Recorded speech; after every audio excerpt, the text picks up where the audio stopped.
Hi. Did you get a deer? Yeah, I shot that buck. You're shitting me. No.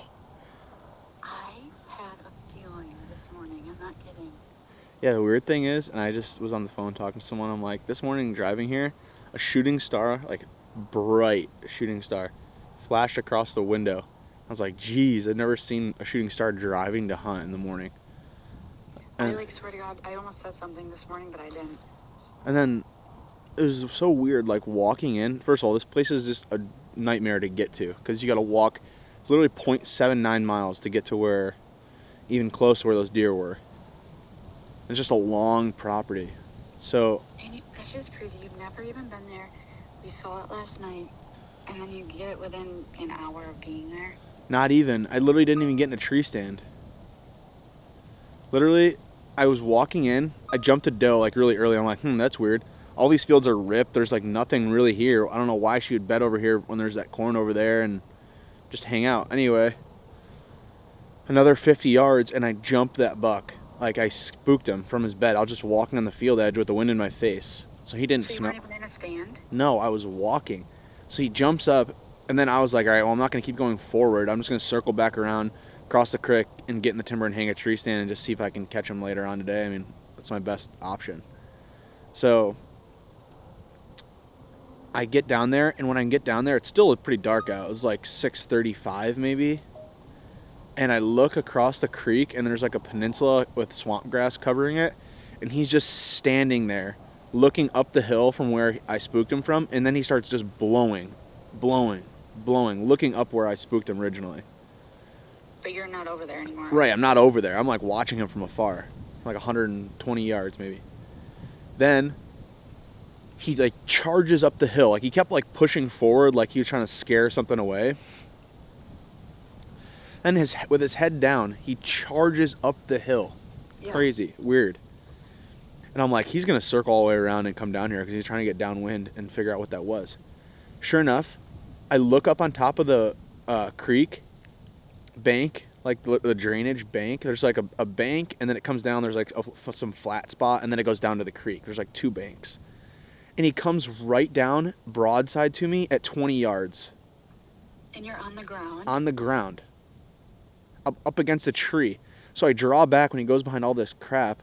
Right. So there's like a bunch of green briars, like individual like briar, it was kind of thick. And like, I'll be honest, like I never saw it. If I saw it, I probably wouldn't have shot. Yeah. But I shot, and I mean, I felt really good. Obviously, I've had some issues, but I felt really good about it. And like nothing was like, it was very smooth. My pin was buried where I wanted it. There was no like hiccup or like glitch. Everything was good. And the arrow, I'm assuming it deflected off one of those things and it hit him back. So he ran out in the field. My arrow passed through. He ran out in the field. I ran out in the field to see if he was going to just fall over in the field. And I got up to this berm and I just watched him. He was standing out there and I could see where the arrow hit him. There's blood all over the ground and blood all over him. And I hit him back like in the guts, and he just like was out there for like 20 minutes standing, just like I thought he was gonna lay down in the field and die right there. And then he just slowly worked his way over to the woods and just walked into the woods. So you haven't seen him since then? No, so now it's just gonna be a waiting game. Like I'm literally gonna have to wait till tomorrow morning to go find him. But you feel good about it? I mean, I feel poorly about it because I don't want to wound an animal like that, but I honestly didn't see any of those prickers there. I mean, it's thick. I mean, maybe if you come with us, maybe you'll see it. And I didn't film any of the prickers yet, but I'm going to tomorrow. I just wanted to get out of there because I was still pretty close to where he was. But you're pretty confident he'll pass. Yeah, he's going to die. It's just going to take time. Yeah, that does suck. Yeah. Is he as massive as we thought he was up close? Yeah, I mean, oh, my hand is freezing. He's big. Like, don't get me wrong. He's wide and big, and he's just like a cool, gnarly deer. But I don't think he's a 200-inch deer. I think he's probably like 170s, probably. Still, though, that's pretty freaking nice, right? Yeah, I mean, he's no doubt about it. Like, he's a big deer. He's not. You're very happy with that selection. Yeah, I mean, it's just tough the way it plays out, right? Because it's like So here's another thing to add to this is that You didn't film it? no. But I'm doing my best. Like right now, the only thing I can do now is do my best to make a good video out of it and have it be entertaining for people to watch. You can still put a story together and use stuff from other hunts and act, Yeah, I mean, it's just like, it's just like circumstantial, right? It's like as long as people enjoy it and have a good time watching it, like the kill shot is important. Yeah, it is. But when it comes down to a circumstance like this, where it's like you have a 170-inch deer, biggest deer you'd ever shot, and this crazy deal happens, like, you're on the ground. How do you not like take advantage of the opportunity and just like tell people what happened? I mean, it's like, this is how it happens sometimes. It's not always perfect. Well, and it's realistic. Like, you decided not to go hunting yesterday afternoon. Like, if you didn't decide to not go deer hunting and go pheasant hunting, we would have never driven past it. Like, it's just realistic. I know. So, but I did get some film of them in the field with my phone, and like I filmed, like, because I ran out there. My camera was still in my backpack, so I could never even take it off my backpack. It was crazy.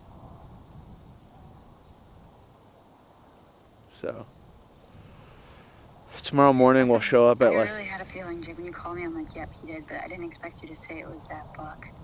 I know, isn't that crazy? I gotta call the landowner here shortly. I know, like, and just the way your conversation went with him and everything, just like I know. Things that To see a deer, a big deer in a field with those, and then call the landowner and get permission on it is just like, what are the odds that even happens? Like, to be honest, that's a better story than just like if you were filming when you were sitting in for the 80th day in a row and happened to get it on film. Like, yeah, that was the goal, but like the story of this one, so much cooler. Don't you think? Yeah. So anyway, Well, I just want to call you and let you know. I'm sure you won't be like relieved until tomorrow. Yeah, I know. I'm already like, I don't really get anxiety at all, but it's just like stress. Just like I'm just stressed out. Yeah, you can't really relax. I get that, but no. If there's nothing you can do, then. Yeah, I mean, what I really want to do is I want to go in there with a gun and shoot him, but obviously that's totally illegal and against the law. But like everything about me, like I just know if I went in there with a gun, I'm sure I could shoot him and kill him and put him out of his misery. Like I just hate for him to suffer. Why is it illegal? Because it's not gun yet? It's not gun season, yeah. Yeah, you could probably go shoot him again, but that's more traumatic, probably. Yeah, well, the thing is, like, I was trying to shoot him again, and he was at like 115 yards, but the thing is, if I go in there and bump him up, because he's going to lay down and die. But if you go in there and jump him up and he takes off running, it's just a bad deal. A lot of times, there's no blood to follow, and it becomes a much... I think it's best to just let it be. I feel really bad, too, but... Yeah, so... Hopefully he bleeds out enough that he's just, like, out of it. Yep, so... I'll let you go, but I just want to call you and tell you. Congrats, Jakey. I'm happy for you. It's all going to work out. I know, I hope so. It will. It all added up to this. I shot the biggest deer of my life.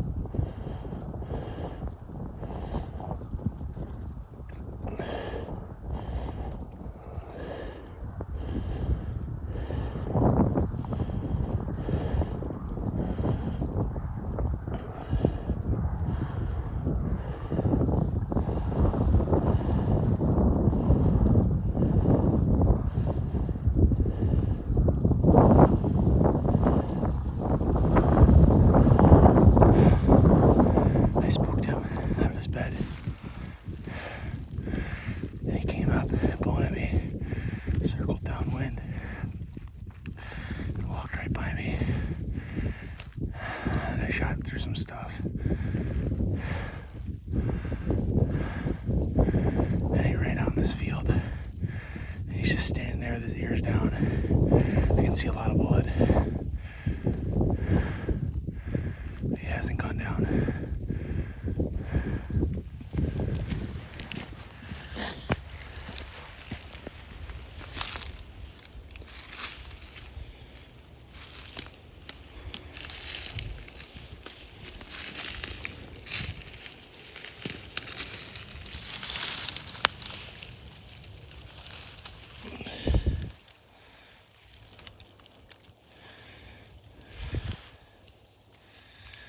Fatty tallow on there.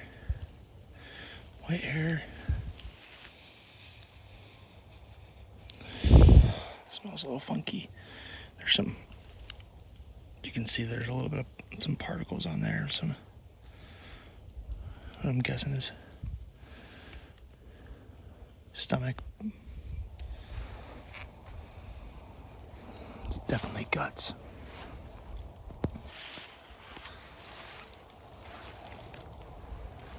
Just need to be really careful. Just give him time.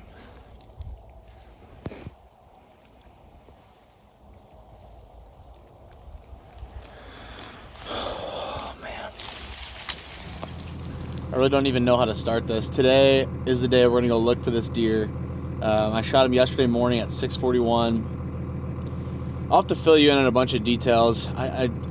It's just, there's so many things going on in my head right now. 24 hours after the shot, we're going in after him. Just got to the farm and I'm waiting for the dog to get here. I don't know that we're necessarily gonna need it, but it's great to have help like that. You know, if I was to track this deer for a while, lose blood, and then have to call a dog, and now we're talking about time, valuable time that we're wasting.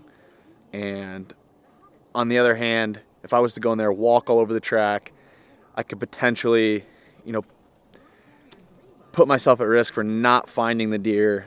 If I'm walking on the trail that the dog's gonna be on, and then I start stomping all over the place, he's gonna be following, you know, potentially my foot tracks and lead him astray from the direction that the deer went. So that's the purpose of having the dog here. I don't necessarily think that we're gonna need him. Hopefully the deer is just laying inside the timber where I last saw him. He bedded down and expired right there. Hopefully it didn't take the full 24 hours and I was just super cautious, over cautious. But I feel like when you're in a situation like this, you kind of owe it to the animal. Both ways that we're gonna be able to recover the deer and salvage the meat off the animal. So it's been plenty cold. It was freezing cold in the 20s last night. And I just feel like this is our best option. So we're back, we're just waiting. Once that guy gets here with the dog, we're gonna take up the track and go from there. All right, Cody just got here with the dog and she's ready to go. He's gonna get her out. How many tracks you been on this year? Probably 5, I believe it is. She's just a pup. I think she's turning 2. Actually, today might be her birthday. Really? This is the hardest part of her job. She knows when you get her out that it's gonna be time to go, or what? Yeah. The harness is what tells her. What's her name? Mabel. Mabel. You gonna find a deer today, Mabel?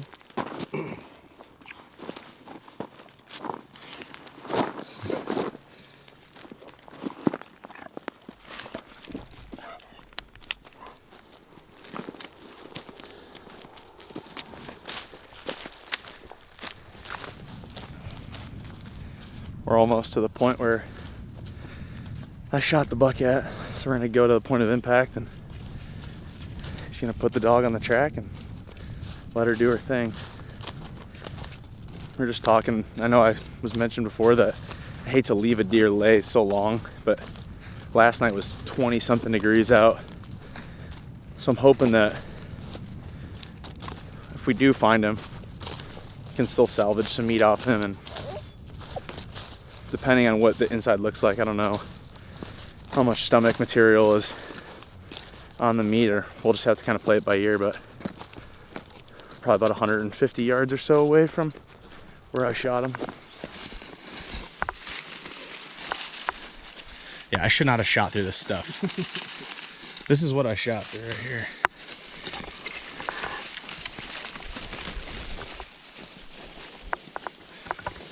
Is the arrow stuck in the ground there? Must have fallen over.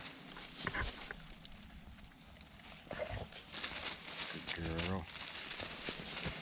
This way, come on. He may have went that way when he whirled around.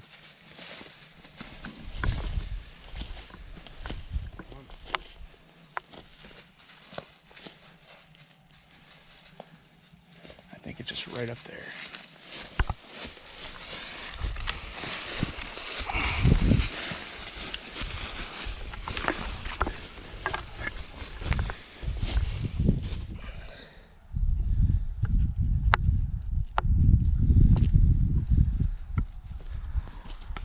Well, the dog seems to have picked up the trail now where she's on it pretty heavy. And Cody thinks that the smell of the blood is reminiscent of liver. So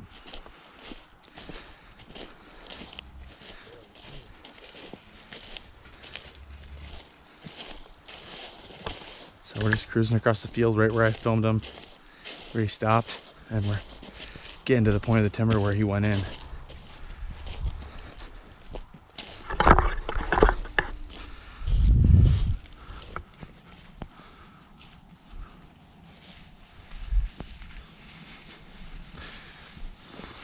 She's right. That's where he went in. I don't see any blood yet.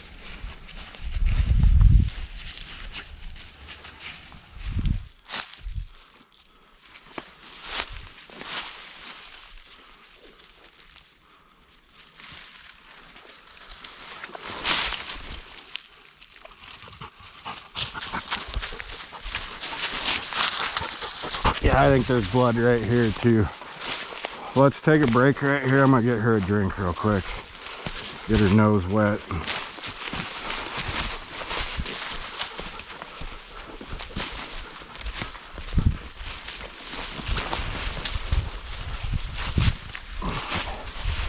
Come here.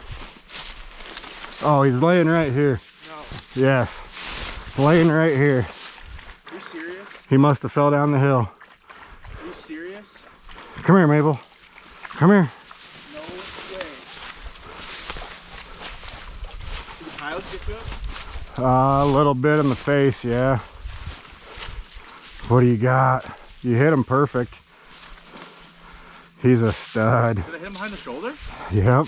I smoked him then. Yeah, he did. Congratulations, man. Wow. Go get your hands on him.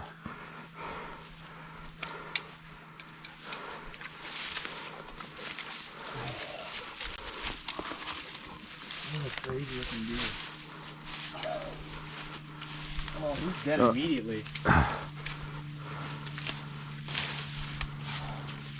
He is a brute. He is a brute.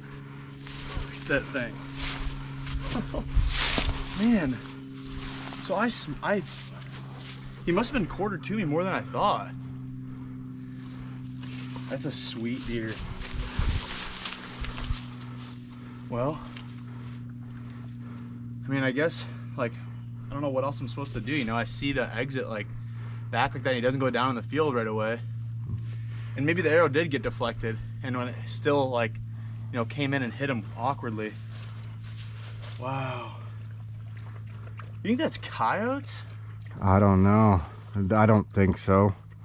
Coyotes would have went, I believe the coyotes would have went right in at that entrance hole or exit hole, whatever that is. Thank you, man. I appreciate your help. There he is. Oh my God. Man. He's a tank. That's awesome. Well, guys,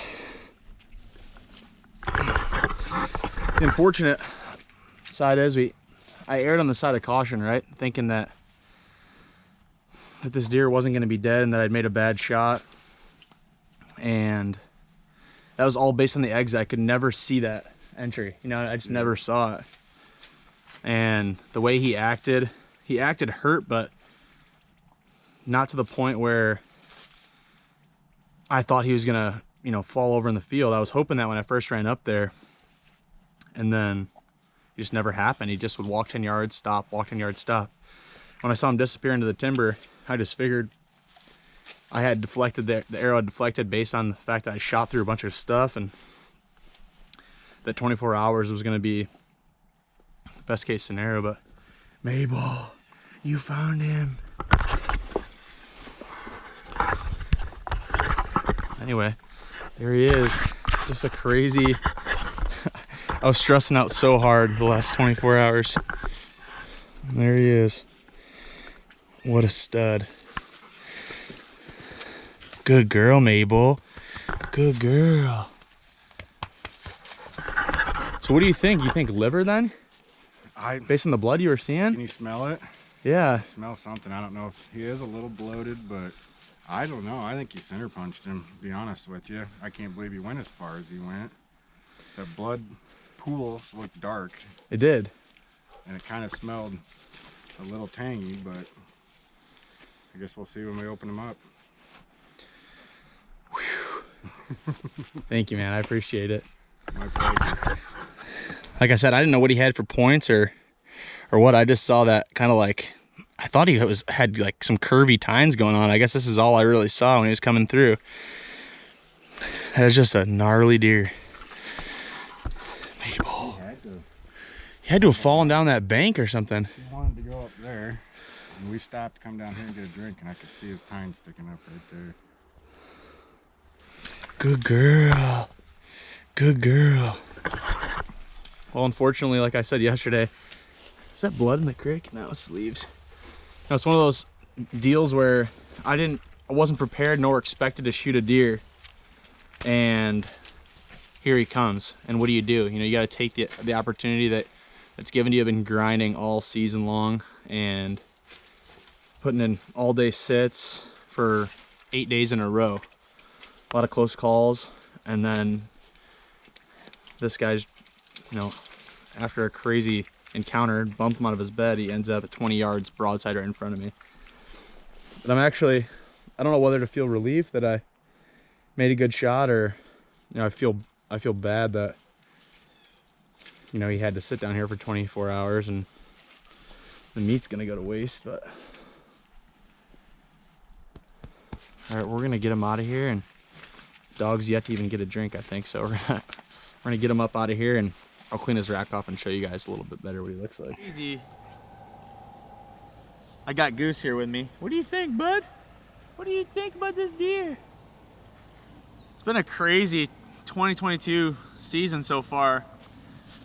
By far, this year has been the best as far as encounters, and you guys will see a lot of that in the content we haven't released. We've been hunting, we hunted all day from November 6th all the way to the 15th, day in, day out, with the exception of maybe one day.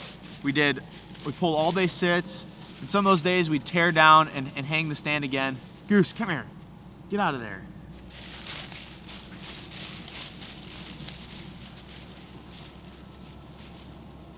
The dog's gonna keep getting in the way, but he tore up my truck earlier, so I can't leave him in the truck. We sat all day for 7+ consecutive days, had multiple encounters with big deer, high 160-inch deer, 170-inch deer. I rattled in a 170-inch deer, a Big 10 with a big split brow 2 days ago, 20 yards, full draw, and the deer takes off when I stop him. And it's just been a heck of a year. Big shout out to Sammy. Thank you so much for you know, giving up your time and coming down here to help me out and filming. And I know it's tough, and I'm really anal about stuff, and I'm hard to deal with sometimes, but I'm just obsessed with this. I love deer hunting, and it's something I'm really passionate about. And I know, just like a lot of you guys are, I feel the same way about it. It just eats me up day in and day out. The story of this deer is unlike many hunting stories nowadays. With the use of technology and cell cameras that are available to us, a lot of deer that we kill these days we know about and we have some connection with, which is cool, and I enjoy that as well. This deer specifically, I have no prior history with. I was driving by a property 2 nights ago and saw him out here with a bunch of does, and got permission from the landowner, and luckily enough, he granted me permission to come out here and hunt. I could not be more thankful. Excuse me. Today's day and age, permission properties are getting harder and harder to come by, and I worked so hard, and I'm not just saying that, hours and hours and hours of going back and forth on Onyx, calling people, going and knocking on people's doors. And you know, this is the result of that. And I saw him out here with some does, called and got permission, And next morning I came out here, stand on my back. I had the Elevate Element Ultra on my back, this tiny little hang and hunt stand that that Elevate stand company makes. Great stand if you're into if you're a mobile tree stand hunter. And I had my camera gear, everything on my back. I come out here and I jump this buck. Within the first 30 minutes, I jumped this buck about 800 yards away from where I saw him. And I had the wind in my face, and so I just decided instead of to keep pushing on, I'd turn around with the wind in my back and work my way back to where I came from. And I happened to be able to see him in the creek. I looked down the creek 150 yards, and there he is, standing there, and he's blowing and blowing and blowing, pointing in the direction where I had spooked him from. And 10 minutes later, he bum rushes up the hill, rack down, ready to fight, and I lost sight of him. I couldn't see the field. He makes a big loop to get downwind of whatever spooked him, and essentially brought him right by me at 20 yards in the ground. I wasn't expecting to shoot a deer. I still had my tree stand on my back. Grabbed an arrow out of my quiver really quick, made the decision I was gonna shoot him. Didn't have the camera set up. But this is what it's about. Nothing's perfect. It's hunting. It is what it is. It's in its most purest form, and I'm not gonna rob myself of that. I wish I could have shared that with you guys, that whole experience. Unfortunately, I was by myself and I didn't have the opportunity to film it. And when an opportunity like that falls into your lap, you have to take advantage of it. You know, 60 years down the road, how am I gonna remember that? You know what I mean? I don't need the video to remember that, and it's something that'll live with me forever. It's not, you know, it's something you could never take away. And for me, I don't need the kill shot on video to have that memory moving forward. I just feel like it's just as special to me as it would be otherwise if I had a video, you know. And I do this ultimately for myself, not for selfish reasons, but because I love it. And you know, I'm still sharing it with you guys. Hopefully I did a good job trying to, you know, portray the process that we went through this morning with the dog here. So fast forward to this morning, we let him lay for 27 hours, and partially because the dog was going to arrive about 3 hours after sunrise, which would have been, you know, right around that 24-hour mark. Get the dog on the track, about a 400-yard track through the field, and we got down to the timber 70 yards, and the deer is laying dead, and he shouts out, "He's laying right here," and I go running down there, and a deer, like I said, I've got no history with, and I honestly had no idea what he looked like. No clue. I didn't know if he was a clean 10, a big 8, if he had extras, what he looked like. And that was like one of the most refreshing things, was to walk up on a deer and hunt a deer that you have no prior knowledge of. And he is just a stud, mature Iowa whitetail. He's got cool kickers off his base here. He's got, you know, that little another little kicker off his base, bladed brow, flyer off his G2, some cool I don't even know what you want to call that, palmation on his G2, tall tines, and he's just a wide, framey deer, and I could not be any more pumped. To talk about the shot a little bit, the arrow entered right behind the shoulder. If you took a picture of this and sent it to someone, they would say, "Heart shot, smoked him, deer's dead, go get him." And I never saw that after the shot. All I ever saw was the exit.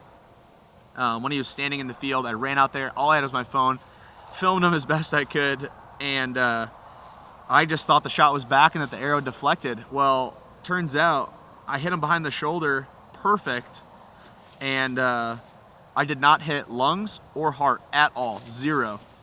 I nicked the liver, and it was straight guts. That was it, straight intestines. And the deer expired reasonably fast. Given the information I had and what I saw on the exit, I felt like I made my best educated decision to give the deer that time. I know it's controversial. You want to be able to salvage, obviously, the meat, most importantly. We're not just out here trying to shoot a mature trophy buck. I want to harvest the meat. I want to take it home, put it in my freezer, and be able to share it with friends, and especially myself. I love eating venison. And you know, being that he was filled with gut matter and it was cold last night, but I don't know how much we'll be able to salvage off him. It's just an unfortunate circumstance that I feel badly about. And having said that, I'm very gracious for the opportunity. Like I said, thank you to the landowner. I cannot say thank you enough. This is my biggest bow deer to date by far, and I can't say enough good things. Guys, thank you so much for watching. I don't know what else to say really, just a lot of thanks to be given out. You know, thanks to my dad and my grandpa for getting me involved in such an amazing tradition, and I just can't imagine it any other way. I moved out to Iowa from New York to pursue this, to deer hunt. That's what I wanted to do, and you know, 12 hours away from home, here I am sitting in front of my biggest bow deer to date. You know, I don't know what he scores, it doesn't really matter to me, but he's a giant, and he's mine. So thank you guys so much, everyone that's been with us for, you know, this 2-year period of time and has helped the channel grow, shared videos with friends. Thank you guys so much, I really appreciate it. Like I've said before, if you guys are interested, we've got hats for sale. This is a blaze orange hat, perfect for gun season. And we've also got a coffee, brown, and khaki snapback with the same logo. God, this is just one of those days you dream about, guys. Post rut, essentially. He was bedded, jumped him on his own, and after a crazy year, crazy weather we had here in southeast Iowa and across the Midwest, it feels amazing to finally get it done. A lot of relief, and to have it be with such a special deer and unique in the way that I knew nothing about him. I just couldn't write it up any better myself. So thank you guys for watching, and we'll see you next time.